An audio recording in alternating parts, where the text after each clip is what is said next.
அன்பிற்கினிய நண்பர்களுக்கு அடியேன் நாகராஜனின் காலை வணக்கம். நண்பர்களே, நாம் அருள் தருவாய் அபிராமி என்ற வரிசையிலே அபிராமி அந்தாதி பாடல்களை பார்த்து கொண்டு வருகிறோம். நாம் எதையாவது தெரிந்து கொண்டு சாதிக்க வேண்டும் என்றால் என்ன செய்வோம்? அதை பற்றி தெரிந்தவர்களை, சாதித்தவர்களை கண்டு அவரிடம் அறிவுரை பெறுவோம். அல்லது அவர்கள் என்ன செய்கிறார்கள், எப்படி செய்கிறார்கள் என்று அறிந்து கொண்டு அதுபோல செய்து முயற்சி செய்வோம். நமக்கு 1000 சந்தேகங்கள் இருக்கிறது. ஆனால் யாரிடமாவது போய் கேட்டு தெரிந்து கொள்ளலாம் என்றால் ஒரே குழப்பமாக இருக்கிறது. யாரிடம் சேர வேண்டும், யாரை ஒதுக்க வேண்டும் என்று தெரியவில்லையே. அதனால் தான் பட்டர் சொல்கிறார், அவர் முற்றும் தெளிந்தவராகிவிட்டார். எப்படி? பாடலை பாருங்கள். அறிந்தேன் எவரும் அறியா மறையை அறிந்து கொண்டு செறிந்தேன் நினது உனது திருவடிக்கே திருவே வெறுவி பிரிந்தேன் நின் நண்பர் பெருமை எண்ணாத கரும நெஞ்சால் மறிந்தே விழும் நரகுக்கு உறவாய மனிதரையே. அறிந்து கொண்டேன் என்று துணிவாக சொல்லுகிறார். எனக்கு தெரியும், நான் அறிகிறேன், அறிந்து விட்டேன் என்கிறார். பாடலின் வரிகளை பாருங்களேன். அறிந்தேன் எவரும் அறியா மறையை, யாருக்கும் தெரியாத ஒரு ரகசியத்தை நான் அறிந்து கொண்டேன். அது உன் திருவடியை அடைவதே மிக எளிதான வழி என்பது. அறிந்து கொண்டு செறிந்தேன் உனது திருவடிக்கே திருவே என்னும்போது, அன்பர்கள் விரும்பும் அனைத்தும் அருளும் செல்வமே திருவே, அந்த ரகசியத்தை நான் அறிந்து கொண்டு உனது திருவடிக்கே சரணாக அடைக்கலமாக வந்து அடைந்தேன்.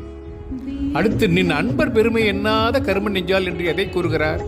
மனிதர்கள் தங்கள் முன்வினை கரும பயனால் அதனால் ஏற்பட்ட வாசனைகளால் நிரம்பிய மனம் கொண்டு, அதாவது கர்ம வினைகள் நிரம்பிய அந்த மனதிலே உன்னிடம் அன்பு கொண்ட அடியவர் பெருமையை எண்ணி அவர்களை பணிந்து உன் அருள் பெரும் வழியை பார்க்காமல் நரகில் மறிந்தே வீழும்.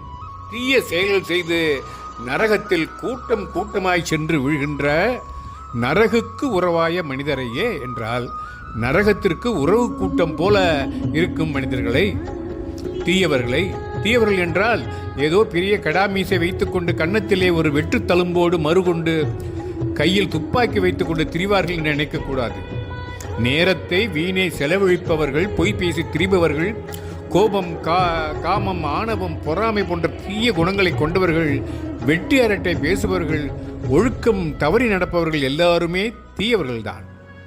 அதனால்தான் வெறுவி பிரிந்தேன், அவர்களை வெறுத்துவிட்டு கோபம் கொண்டு விட்டு விலகிவிட்டேன் என்கிறார். இந்த செயலின் கருத்தாக நாம் இதை பார்க்கிறோம்.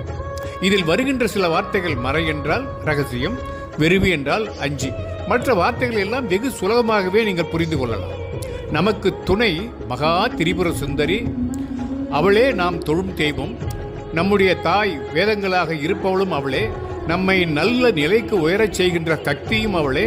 அவளது பாதார விந்தங்களே சரணம் என்ற அந்த ரகசியத்தை உணர்ந்தபின் அவளுடைய திருவடிகளே சரணம், அந்த திருவடிகள் தான் நமக்கு நல்வழி காட்டும் என்று அபிராமி பட்டர் நமக்கு சென்ற செய்யுளின் கடைசியிலும் இந்த செயலிலும் முதலிலும் தான் தெரிந்து கொண்ட ரகசியம் என்று கூறுகிறார். வாழ்க்கையிலே நாம் அடைய வேண்டிய மிகப்பெரிய சொத்து அம்பாளின் திருவடி என்ற சொத்து. அதை போற்றி பாதுகாக்க வேண்டும் என்றால் நாம் நல்லவர்களுடைய துணையை நாட வேண்டும், அவருடைய நட்பை சேர்க்க வேண்டும், தீவினைகள் செய்வதிலிருந்து விலக வேண்டும். தீவினைகள் செய்வதிலிருந்து விலகி நின்றாலே, அதாவது அரிசியிலிருந்து கல்லை நீக்கினாலே எல்லாமே நல்ல அரிசிதானே.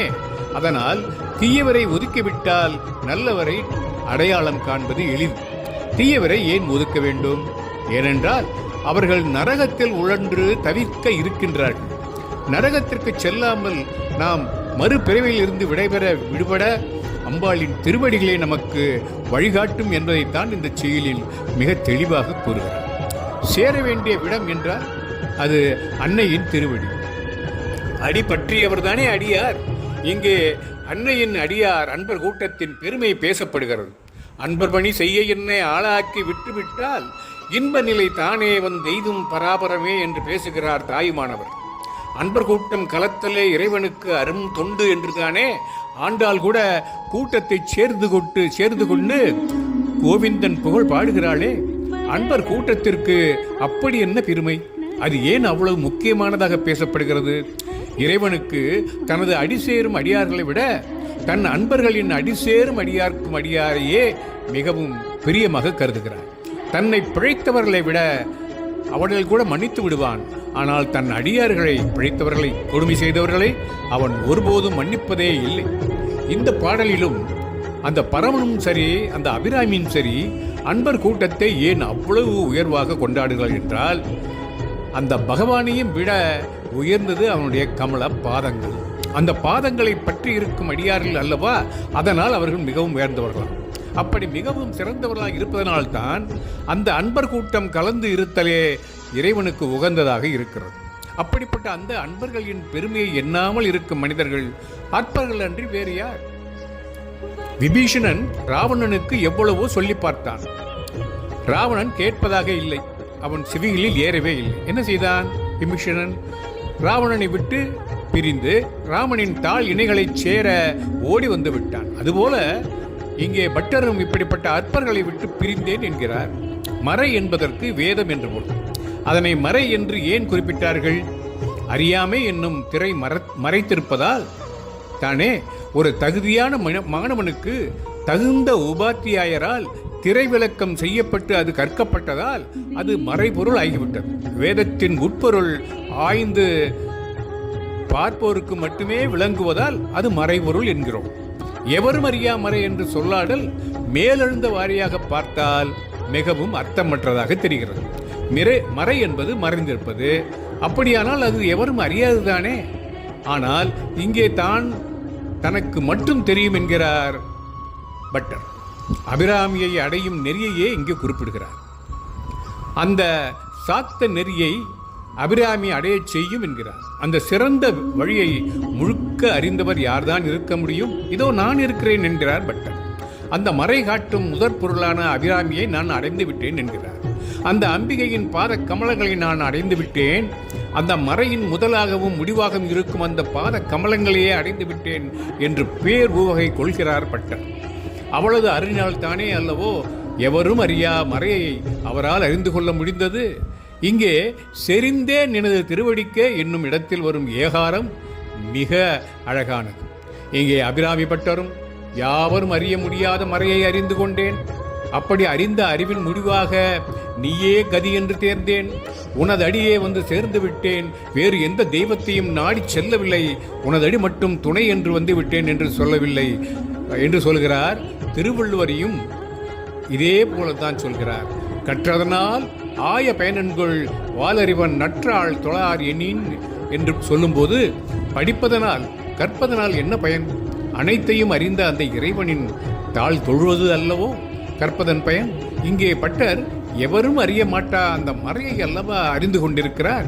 அந்த அறிவின் பயன், அந்த அறிவை கொடுத்தவளின் தாள் இணைகளை அடைவதோ அல்லவா?